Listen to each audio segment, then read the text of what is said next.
Sophie et Marc vont bientôt décrocher un diplôme de CAP de pâtissier. Pour eux, une nouvelle vie va commencer. Un virage à 180 degrés. J'ai travaillé dans le marketing.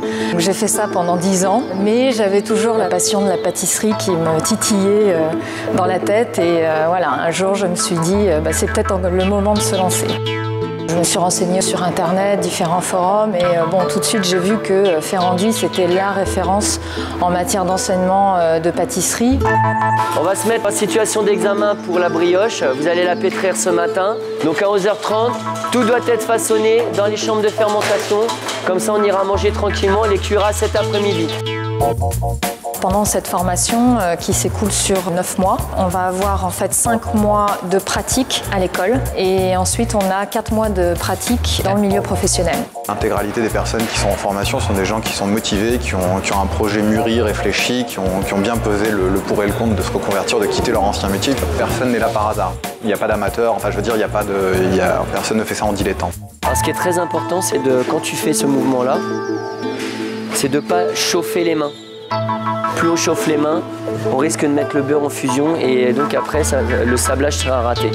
C'est pas si simple que ça en fait, il y a des secrets dans la pâtisserie, c'est vraiment très rigoureux, il y a une alchimie des ingrédients qu'il y a à connaître pour vraiment arriver au résultat qu'on veut. Vous m'écoutez tout le monde? Oui, chef.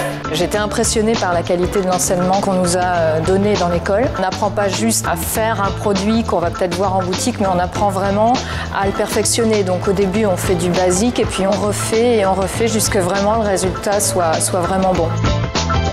J'apprécie effectivement la disponibilité de nos professeurs. C'est des gens à qui on peut poser toutes sortes de questions, ils sont toujours disponibles pour répondre aux questions. Quand tu sens que ça part en sucette, tu sais quoi? C'est même pas la peine de continuer, tu retires. Oh non, je recommence pas. Si, regarde. Si, parce que tu vas recommencer, je vais être à côté de toi et ça va mieux aller.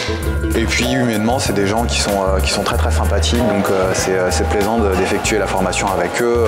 Ils savent se mettre au niveau des adultes, donc nous traiter comme des adultes, ce qui est appréciable. Là, il y a 3 cm et là, il y a seulement 1 cm. Donc il faut vraiment que tu fasses tous les 2 cm dans un sens, quitte après à retourner complètement ton millefeuille et garder dans le même sens, mais passer entre les 2 lignes que tu as fait.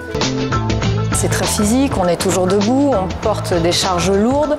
Alors en plus pour une femme, c'est ce qu'on m'a dit au départ, ça risque d'être compliqué. Mais en fait pas du tout, on s'y habitue très vite. Enfin, je pense que c'est beaucoup plus pénible de se lever tous les matins pour faire un job qui ne nous plaît pas, plutôt que de faire un métier peut-être qui a certaines contraintes physiques, mais qui en échange vous épanouit complètement. Moi je suis complètement épanouie depuis que je suis arrivée à Ferrandi, que je fais de la pâtisserie tous les jours.